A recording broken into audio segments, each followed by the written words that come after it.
This is CBC Winnipeg News.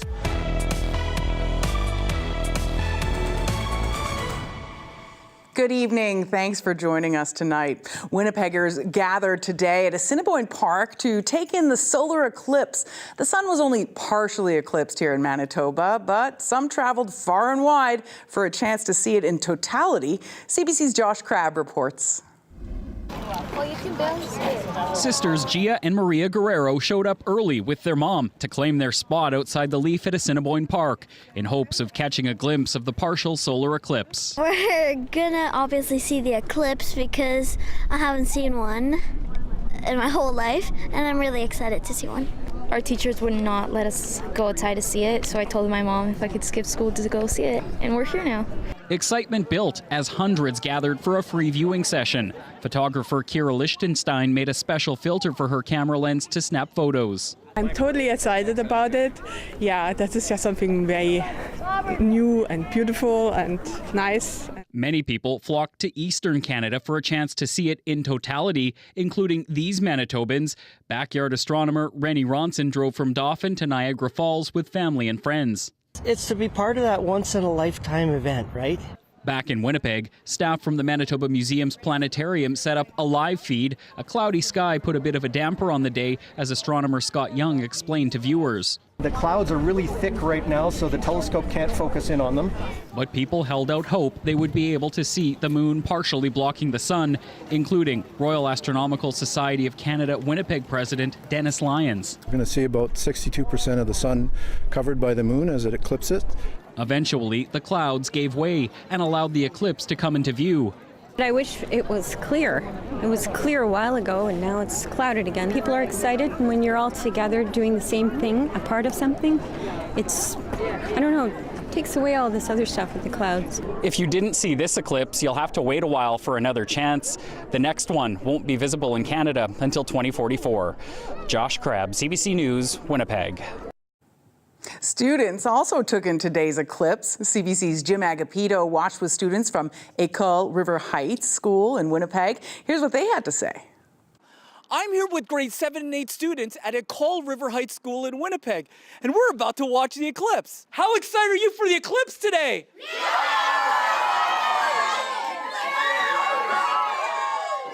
I was so excited about the eclipse happening, and the fact that it happens during a school day means I get to share that with all of my students. So their excitement started before spring break. We started talking about how are we going to safely view it and making plans, and then deciding how we're going to learn about it in the classroom.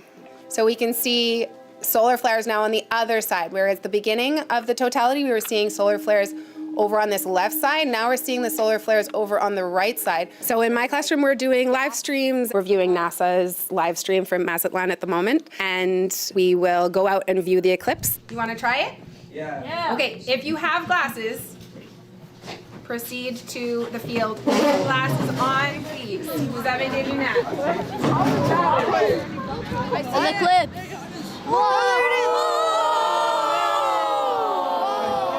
I'm seeing the sun, but in the shape of the moon. And it's like a little bit orange, yellowy. And it's kind of just like a little dot in the sky, and it's really far away. Looks like a small fortune cookie. Are you excited that you actually got to see it? Yeah, definitely. Because a lot of people haven't seen solar eclipses before, so I feel really lucky. We wouldn't be able to see it through the clouds. It doesn't even look real. It looks fake. It is a little bit blurry because of the clouds, but it's really cool. Definitely cool. And for a few minutes, millions of people looked up. The total solar eclipse cut a path across North America from Mexico through parts of the U.S. and Canada. CBC science reporter Anand Ram has the highlights. This breathtaking dying of the light captivated people across the entire continent. Early birds crawling in traffic just to get a good spot. I'm trying to have a celestial experience, you know? I'm trying to something to touch my soul. We have some badminton sets in the back, some, what do we buy? Pickleball. Pickleball. Crowds gathered across the eclipse's path from Mexico to the Motor Speedway in Indianapolis to the mists of Niagara Falls, all for a few minutes of darkness in daytime. It's one of the great natural wonders of the world, one of the great celestial events of the universe.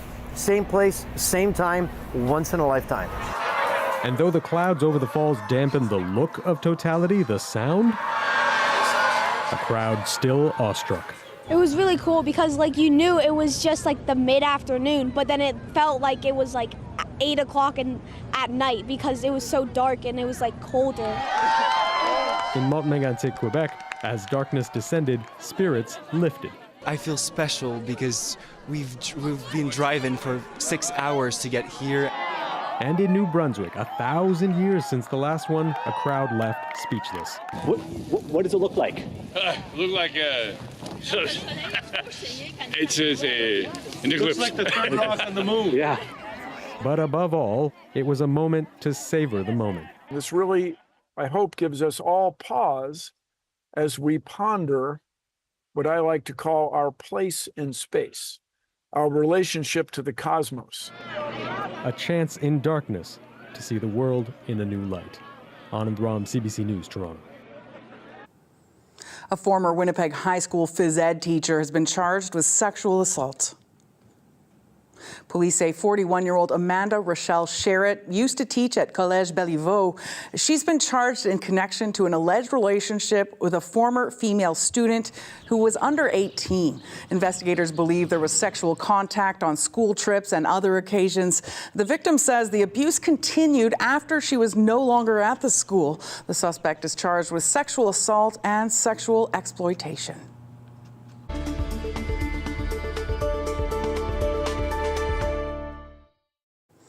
Help is on the way for Manitoba's beleaguered healthcare system. The Health Sciences Centre is getting more beds, but the question of whether there's enough staff in healthcare lingers. For more, we're joined by CBC's Ian Fraze live in our newsroom. Ian, how many more beds can Manitoba's biggest hospital expect? 50 more beds will open this year, Emily. 35 of them will be medicine beds. There's also going to be psychiatric and surgical beds. It's all in an effort to reduce pressure at the hospital. Premier Wabkanu, though, admits more help is needed. We're announcing a few dozen new beds which have come online towards a goal of 35. We probably need 60 at HSC. Similarly, across other sites, we're going to need to expand beyond what we're committing to in this year's budget. But I think the bottom line to folks working on the front lines of the healthcare system is that help is coming. The government will also pay for 4 more beds at the intensive care unit at the Children's Hospital. So those new beds at HSC will need staff, but so do other healthcare facilities across Manitoba. How successful has the NDP government been so far at hiring healthcare workers? Well, we don't really know. Almost 6 months into office, the NDP isn't saying how many workers have been hired. You may recall during the election, the NDP promising hundreds more doctors, nurses, and aides during their first term in office. More recently, the party, now in government, has promised 1,000 new healthcare workers this year alone. The health minister, though, says there's positive momentum. We're still working on pulling together pieces of that data. What we've been able to see is that we're trending in a better direction, and that's a really positive sign. We're seeing not only that we're trending in a positive direction in terms of stabilizing the healthcare workforce and bringing folks on board, we're also seeing improvements in vacancy percentages, vacancy rates. But the PC's health critic is calling on the government to release those staffing numbers now. The minister and their department should have those numbers readily available. And certainly when they were in opposition, the now minister was adamant that this information should be transparent and available to Manitobans. And now that they're in power, we're not seeing that transparency. When they were in government, the PCs did provide the number of healthcare workers during their $200 million recruitment plan, but they never disclosed whether it was a net gain or a net loss. Given that, Kathleen Cook saying it's reasonable for the NDP to provide a staffing update and reveal if we're hiring more than we're losing. Emily. Thank you, Ian. That was CBC's Ian Fraze live in our newsroom. WestJet wants to make it easier for Winnipeggers to connect with other cities in Canada, as well as a U.S. city known for its music. Starting in September, WestJet will pilot new twice-weekly direct flights to Nashville. There will also be year-round daily service to Montreal and increased daily year-round service to Ottawa starting in June.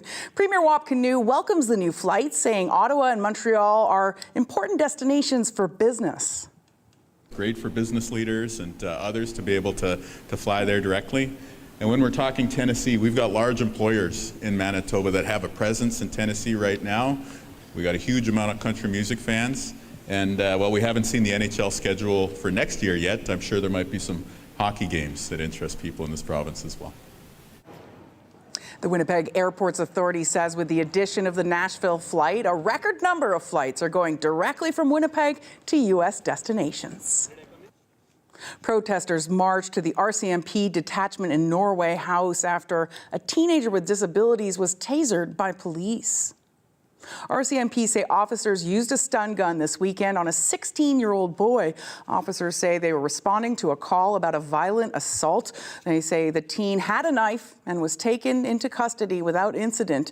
The boy's family says police used excessive force. Jonathan Mikla is a community member who took part in the protest. We deal with a lot of these issues and we sit at that bubbling point. And so when these things occur, these more prominent injustices happen, we see that mobilization. The family says they're working to get a lawyer. People in Norway House say they're planning more protests.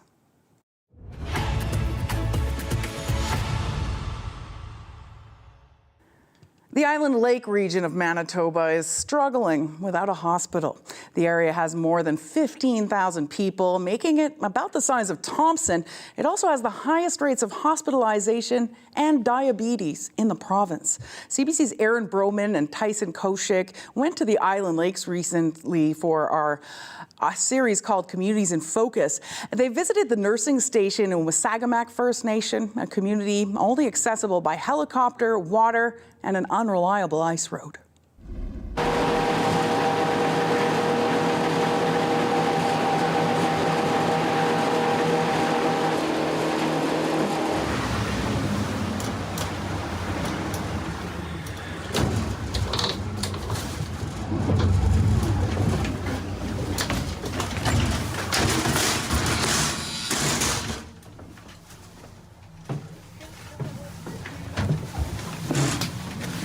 This is how most of the medical staff arrive in Wasagamak First Nation, by boat, a 30-minute ride west from Garden Hill First Nation. But in the wintertime, this isn't an option. So what they have to do is travel by ice road and more likely helicopter. To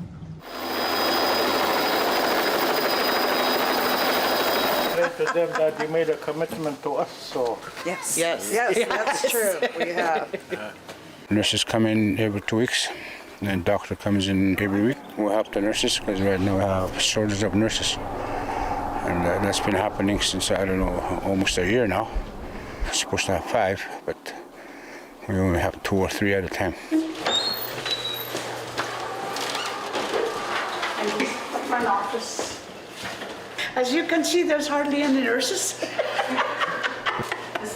Right now we have an emergency, so people kind of get pushed aside because we don't have that many nurses.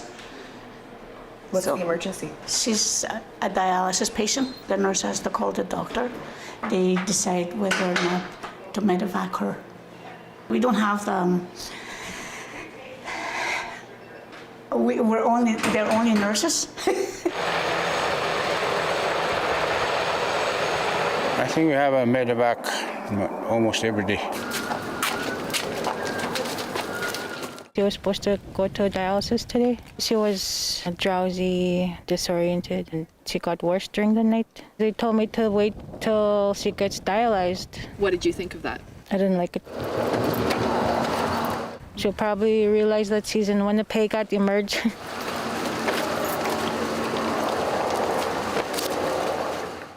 The medical service sends a plane to either Garden Hill or St. Louis. A chopper brings them to a landing pad there. And then from there, another plane to Winnipeg. Yeah. Right? 1, 2, 3, let's go.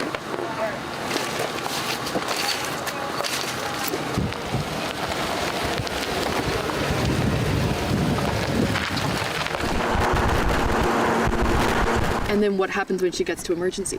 She has to wait there again. They're sick in the first place, and they have to go through that. It's not working. A federal spokesperson says Ottawa is working to meet the needs of the Island Lake region, but says there are no plans for a hospital. They add it would take partnership with the province to make that happen. Premier Wab Kinew says his government is on board, but needs to be fiscally responsible. Committed to a hospital in the region, but what we've announced as part of the budget this year is the airport. So we'll be there with the hospital in the future, but we have to, as part of not only ensuring that we're going to be able to deliver on these assets, but to deliver on these things being responsible to the public, fiscally speaking in Manitoba, being responsible with your money, we have to break it down into bite-sized steps. The provincial budget set aside money for the Wasagamek Airport and Northern Airport strategy development. The community is only accessible by helicopter or water, and the chief estimates the cost of that project at about $70 million. Red Sucker Lake First Nation is the most remote community in the Island Lakes region.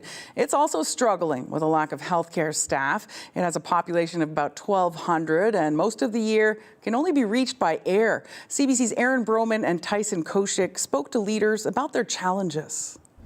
It takes about 16 hours to get a medevac up here. We are a health center here that provides the service, but at most times we struggle. Overdoses and suicides, mental health, it's really stressful. The housing issue is getting worse. The cockroaches and the bed bugs. No child should be living under these conditions. As a community of 1,500, it's beginning to be a problem as to the professionals coming here. Okay, 1, 2, 3. That's it. As a community, we're suffering because of the lack of nurses that are here. We were supposed to have 4 full-time nurses, and then through the pandemic, we've only had 2 the most. With the equipment that's here, even though it's a fairly new facility, sometimes it tends to be out of service, like the x-ray machines, like the dialysis machines. Like we do have a couple here that we work with, and we can only accommodate 2 or 3 the most. We can't fly in everything, it has to be trucked in. So that creates a problem because we only have a small window of opportunity where we utilize the winter roads for trucking. We can only use it for a number of weeks, 3 the most, 3 weeks. And that creates a problem. Yes. For the winter road? Yeah, and the rest, it's all fly-in, that costs an arm and a leg. We're only given once a week physician visit every month, and though we were promised to get a full-time position, it never happened. We need a proper equipment or a hospital in the region instead of us waiting 16 hours or sometimes 24 hours to get a medevac. We're in a third world living conditions. We do need some help. It's Campground Lottery Day, which means reservations for Provincial Park campgrounds have opened for the season. The province will stagger them over 5 days to help keep up with demand. Reservations for all cabins, yurts, and group use areas started today. The province says everything went smoothly online with more than 5,000 bookings made by noon. That's up about 3% from last year. Reservations for Birds Hill, Winnipeg Beach, and Grand Beach campgrounds open tomorrow.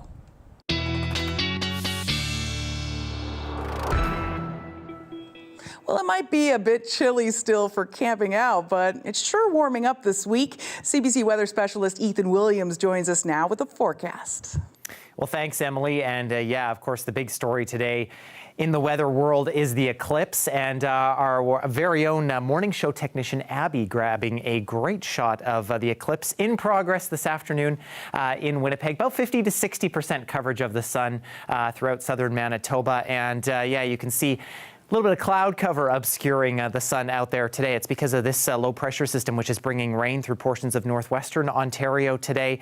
And a clear day for the eclipse across the north. But as you get into the south and through Winnipeg and much of the Red River Valley, we've been seeing that cloud cover move in. Even a little bit of some rain and mixed precipitation through portions of the southern Interlake at times this afternoon. But temperature-wise, things looking pretty warm this afternoon throughout much of our area, including much of the province. Double digits even, especially for the north. You notice mid-teens for places like the Paw and Thompson today. Still hanging back a bit in northwestern Ontario, where we are in the single digits temperature-wise. That low pressure system going to start moving up from Minnesota overnight tonight. That could bring a few spotty showers to southeastern portions of the province, but then that begins to move away as we head through tomorrow afternoon. We'll see probably a partly to mostly sunny day through the province tomorrow, and then our next weather maker, this low pressure system, starting to move in from Saskatchewan as we get into the day Wednesday. That could bring some scattered and pop-up showers to the south, maybe some flurries to the north. And if we do see the rain,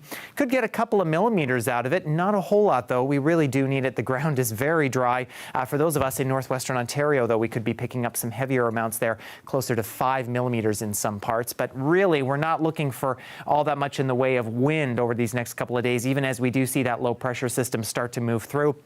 Winds generally staying light these next 2 days or so. So for Winnipeg, for the day tomorrow, we'll have temperatures already above the freezing mark as we get to 8 a.m. Looking for a mix of sun and cloud. Winds again staying fairly light as we head through the day tomorrow. Getting into the noon hour, already over 10 degrees. Winds picking up a little bit out of the west, but sun and cloud likely going to remain the theme as we head through tomorrow, through the day into the afternoon. A daytime high should be reached around 4 o'clock or so as we hit 15 degrees. Those winds shifting to the east, picking up a little bit as we head into the afternoon. And again, probably going to be seeing that rainfall as we head into Thursday. I'll have a look at your provincial forecast and your Winnipeg 7-day forecast coming up.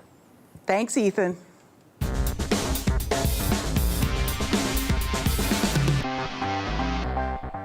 Around 75 athletes were at Brandon's Community Sportsplex on Saturday. They were competing in the Special Olympics Westman Great Whites swim meet.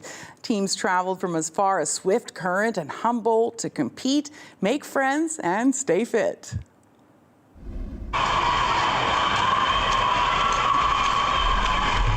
I'm at the Special Olympics swim meet in Brandon, Manitoba. I'm competing to beat my times and compete against strong athletes and test my strengths and abilities in the water. I feel myself. I can just go out there and by myself and I just go push myself to the limit, and that just gives myself excitement. I traveled from Swift Current, Saskatchewan. We also have 10 swimmers, maybe less than that, but there's a bunch of us here from Swift Current. There's lots of energy in the building. So like there's lots of fans, parents, spectators up top, and even down on the pool deck, the athletes and coaches are cheering. It doesn't matter who the athletes are. People are cheering for everybody that's in the water. I love the water ever since I was a little girl. It's a great way for people with disabilities, and you could see all kinds of disabilities, like autism. I'm here to compete and do my best that I can. I've done 2. I got 1 more race to go. I started swimming with Special Olympics when I was 12 years old. It helps me with my therapy, as well as it helps me with my social skills, as well as friendships. If I'm going to be racing, I have to my mindset will have to be like speed. I have a lot of teammates that I have competed with at previous national summer games that I have attended. I love special O meets just for this reason. It's loud. It's not like your typical swim meet. Everybody's high-fiving each other. Everybody's happy. You're in the water. Even if you beat time or you got disqualification, everybody's happy, still high-fiving. It's been 6 months since the deadly attack on southern Israel and the invasion that followed in the Gaza Strip. We'll hear from young Winnipeggers on the impact of the war on them and their hopes for the future. That's after the break.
6 months in, the war between Israel and Hamas has had devastating consequences. CBC's Zubina Ahmed spoke to youth from Winnipeg's Jewish and Palestinian communities to find out how that's affected their everyday lives and their hopes for the future.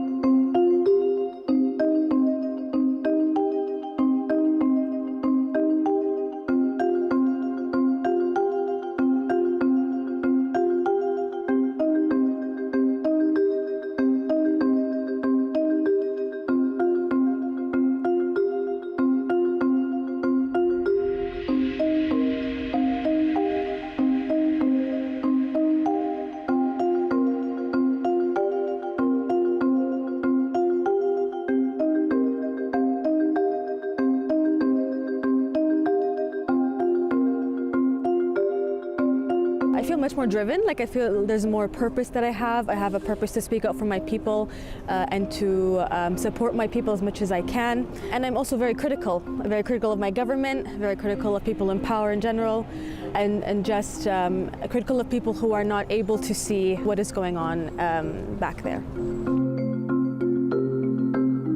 After October 7th, I definitely started to worry more about what was going on in Israel. I felt the disconnect before, being in Canada, but then I realized, well, my friends that I went to camp with over the summer, or my family that lives outside of Tel Aviv, they could be in danger right now. And that really hadn't occurred to me before October 7th. Overall, as a person, I don't think it's changed me. I've just been still like using my voice just like I have been before, and just trying to like reach people to let them know what really is going on and that this needs to change. Every day has been different since October 7th. It went from, being a Winnipegger who happened to be Jewish to feeling like a Jewish person in Winnipeg. I feel like every single day I'm thinking about my safety first and foremost. I'm also thinking about, am I going to be accepted in this space as I was accepted before, not because of anything political, but just because of my identity. One of my biggest reflections has been of me looking at the place that I live in. I live in Winnipeg, I live in Canada, and Canada has been known to be like a human rights activist and being active to promote human rights. And the actions and the neglect that the government has done towards my people has been something that I'm very critically analyzing, thinking about, reflecting upon. I think the main thought that comes into my mind after October 7th is really that it could have been anyone my age. It could have been me. In fact, I have a friend who is doing a year abroad in Israel, and they were supposed to go to the Nova Festival, and they ended up just not feeling well and didn't go. But they could have been one of those numbers you see. It's difficult to have like an objective standpoint on the situation, but at the same time, I would think that anybody to see like 35,000 civilians absolutely massacred with nothing to show for it is, you know what I mean? Like, it should move some hearts. It should influence some type of change. The last 6 months were naturally very, very heavy. I think when we try and reflect on it, there's a lot of different emotions. There's fear, there's pain. There's also not just a fear of what happened then, but what will happen. It really feels like a collective loss of empathy has happened, where we're not willing to recognize each other's humanity or even recognize each other's pain, but it's more just about politics.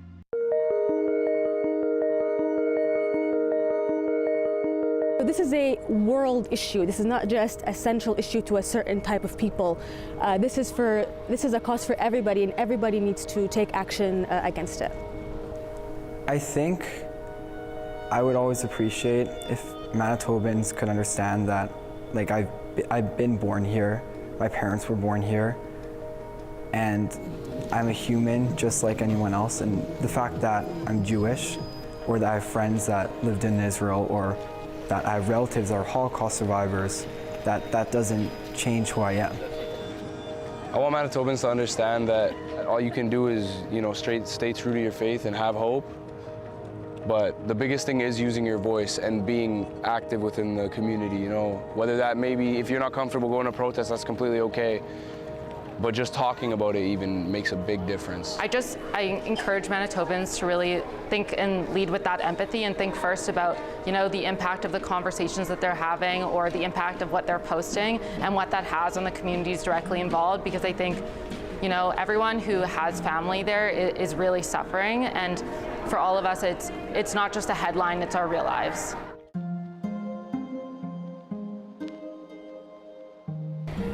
An immediate, permanent ceasefire for the people of Gaza, not just permanent ceasefire, but also for aid to enter Gaza. I hope that in the future, people my age will begin to become curious and want to educate themselves on not only what has happened October 7th, not only what is happening in Israel and Gaza now, but on the past of the Palestinian-Israeli conflict. Freedom for my people, obviously. Like a lot of people have lost their lives. If anything, I think a huge change needs to happen soon. I think international intervention is entirely necessary. I think that people who have been abstaining from voicing their opinions need to voice their opinions. I really hope we're able to engage in more constructive dialogue. I feel like there's been a real effort for, pushing people against each other or furthering each other, and I hope that we can find ways to come together and recognize, our shared suffering, our shared diversity, and just find ways to have those conversations and hopefully come together.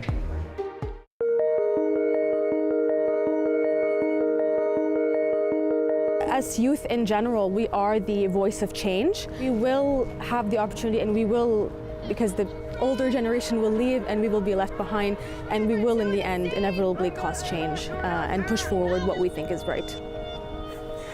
Me alone, no. I don't think I can bring about a change. I believe that through having small conversations with people and by being true to yourself and educating yourself. Absolutely. The youth have a lot of power, especially because you are replacing certain older people that are in positions of power.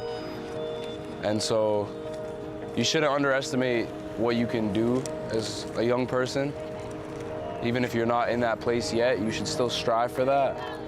And at the end of the day, the youth are the future, so everybody should be sound in their morals and should try to push towards good. I hope from a youth perspective we can, engage with each other and promise to do better, promise to find commonalities with one another, to try and lead with compassion and, make an effort to truly celebrate intersectionality and diversity and just when this happens, not just with our community, but in the world again in the future, finding ways to come together before tearing each other apart. Still to come, back in 1873, Winnipeg was an upstart that ignored the odds and went on to become the third largest city in Canada in just 3 decades. CBC's Darren Bernhard dug through the archives to show us how much our city has changed. That story after the break.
Winnipeg marks its 150th anniversary as a city this year.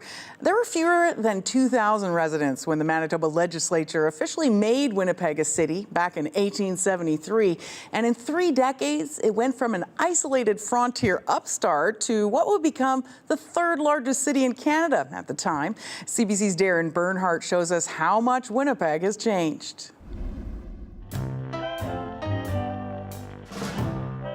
This was Winnipeg when it became a city. Clapboard buildings, wood plank sidewalks, mud roads that turned into a thick sludge during rains. It looked more like a movie set from a Hollywood Western than an urban center. Historian Gordon Goldsboro meets us on Main Street between 2 spots cited as the birthplaces of Winnipeg, Upper Fort Garry and the corner of Portage and Main. Well, I think if you could somehow bring somebody back from that time period to now and standing on this spot, they would see almost nothing that they recognized.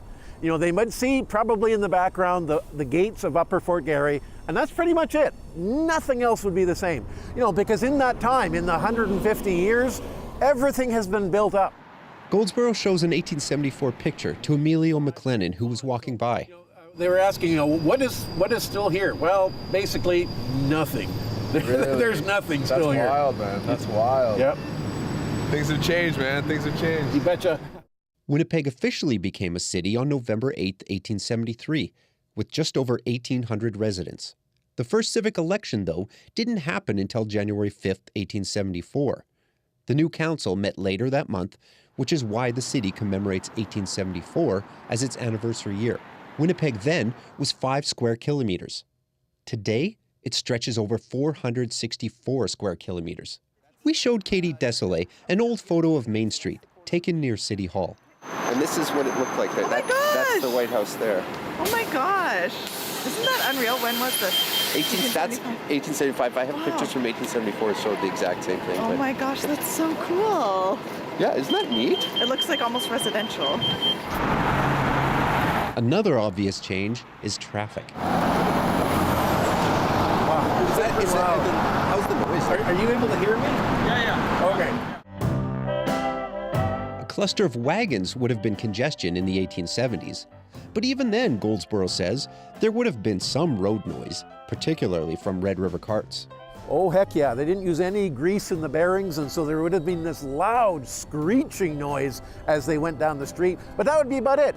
You know, you'd hear probably the occasional sound of animals, you know, maybe people yelling and things. But yeah, it would have been a much quieter place than it is today. Back then, a massive Hudson's Bay fort extended right across Main Street. It was gradually demolished between 1881 and 1888 to make room for Main Street to be extended to the bridge. All that remains now of Winnipeg's earliest days is this stone and wood gate.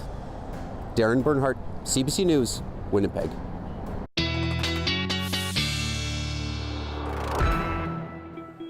Well, we had pretty warm weather today in Winnipeg for checking out Upper Fort Garry or looking at the sky for the eclipse. CBC weather specialist Ethan Williams is back with a look at the Manitoba forecast.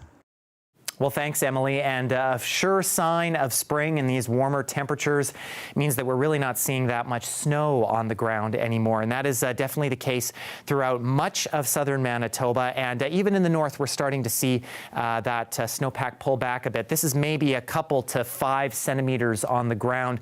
Really, we're only seeing the kind of deepest snow right along the Hudson Bay coast. And as you can see throughout all of the prairie provinces, the snow is really beginning to pull back. We put this in motion over the next 36 hours or so here, and you see there's little change. In fact, that it kind of recedes a bit more, especially in the far north of the province. And if you're thinking of taking the dog for a walk tomorrow in Winnipeg, going to be a beautiful day for it. We're seeing those clouds clear away as we head into the afternoon. Maybe a little bit of increasing cloudiness toward the supper hour, but double digits likely once again. Good day for dogs like Lipton. Thank you so much to Michael for sending in this great shot of Lipton. He doesn't have to worry about the ice anymore. I assume all the ice on that lake that he's on is gone now. And a reminder that you can always send your photos of your pooch into us by sending an email to talkback@cbc.ca. So in terms of the forecast tonight, overnight for much of south and central Manitoba, we're looking for temperatures near the freezing mark. Could see a little bit of some showers. I'm thinking especially in eastern sections overnight tonight, and especially as we head into north northwestern Ontario. That is likely where we're going to be seeing that rain as that low pressure system moves up from Minnesota. For the north of the province, well above seasonal temperatures. You should be down between -10, -15 this time of year. And look at this, we're sitting in the minus single digits, near freezing in some places under partly to mostly clear conditions. Tomorrow we'll start the day near freezing, then temperatures really jumping up quickly. Double digits once again, especially for western sections as we get that clearing.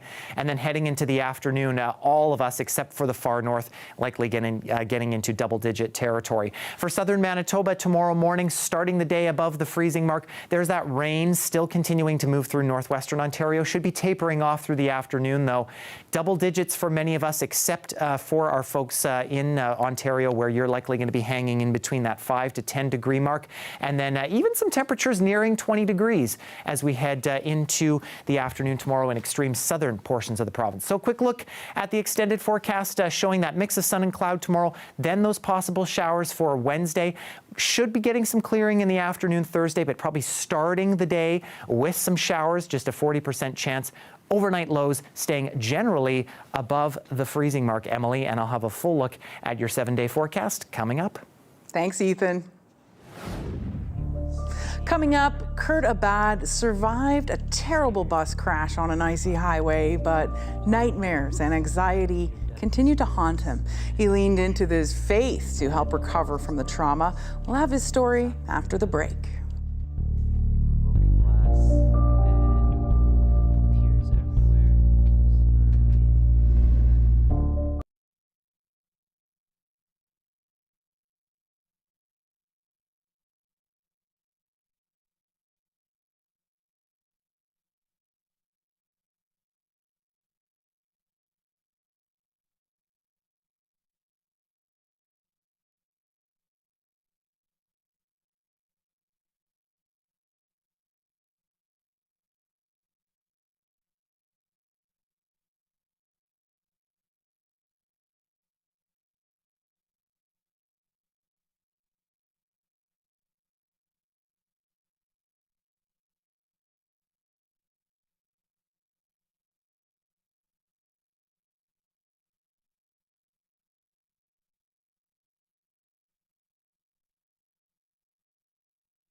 been nearly a year since students and staff from Winnipeg's Maples Collegiate survived a frightening bus crash on an icy highway. They were coming home from an Alberta music festival, and some were physically injured in the April 19th crash. Some, like Kurt Abad, suffered emotional trauma long after.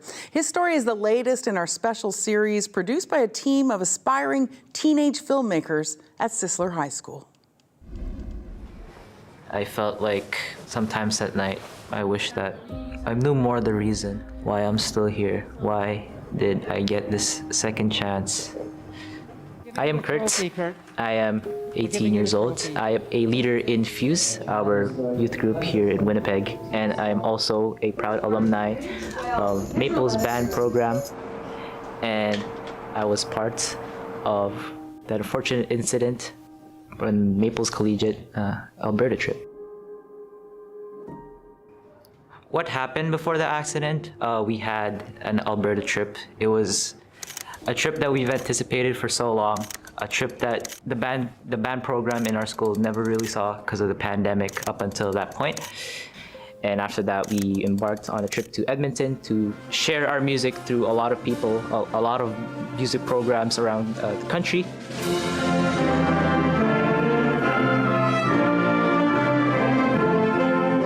Before it happened, I just got up from a nap and just looked around and everyone was resting. Coincidentally, when I wanted to look at the windshield and I didn't want to look up front the bus, that's where I saw everything. I saw the semi go closer and closer until we hit it from behind. Really haunts me was seeing my friends around me scared and horrified. I mean, we've just witnessed a near-death experience and we didn't know what was in store for us minutes after it happened. Broken glass and tears everywhere. It was not really something that I like to remember, but every now and then I still hear the cries. After we got home, still felt very anxious. I found it very hard to sleep. Whenever I tried to close my eyes, there were some evenings that I still saw the exact moments of it happening. But one of the things that someone with PTSD will have is definitely elevated anxiety. It could be about what happened, or the incident, or it could be something different that has the same emotion. The trip changed me in a lot of positive ways too. Spiritually, it got me closer to my faith. It got me closer to God.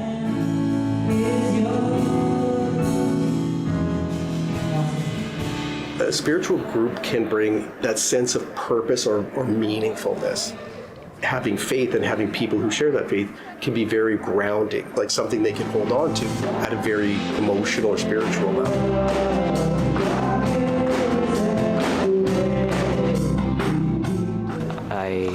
I'm reminded of this Bible verse in Ephesians 2:8. That helped me to kind of realize that in this world where you're alone, you're never really alone. God is always with you. Kurt's story was produced by Sisler Create students Jazzy Galatira, Laura Karandang, Shira Plaga, and Cyril Zamora. Well, still ahead, Ethan Williams is back with your 7-day forecast. You're watching CBC Winnipeg News.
My name is Jim Agapito, and my grandma was going off to the Philippines. Before she left, she looked at me and she said, Jim, what are you gonna do when you know nothing about the language and culture? You are a bad Filipino. She doesn't actually think that I'm a bad Filipino. Well, maybe she does, because the only things I know about are the swears in Tagalog and, well, karaoke. So who doesn't love karaoke? Come with me on this adventure where I learn about the culture.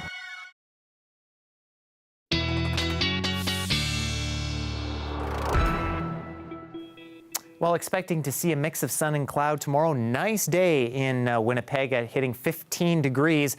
Wednesday again, some increasing cloudiness and showers possibly by the afternoon. Lingering showers possible Thursday. But after that, we'll see the clouds start to clear away. And this is where we really see above seasonal temperatures heading possibly for 20-degree territory heading into the back half of the weekend. Well above seasonal for this time of year, Emily, which should be around 8 degrees or so.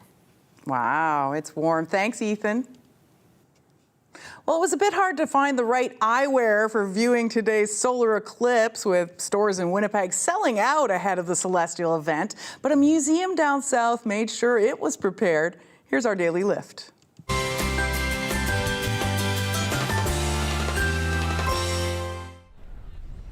Well, you're looking at the frog statues outside the Perot Museum in Dallas, Texas. The big frogs were outfitted with big glasses to remind people to protect their eyes while checking out the solar eclipse. And that's our show for this evening. We'll be back at 11 o'clock. Have a good night.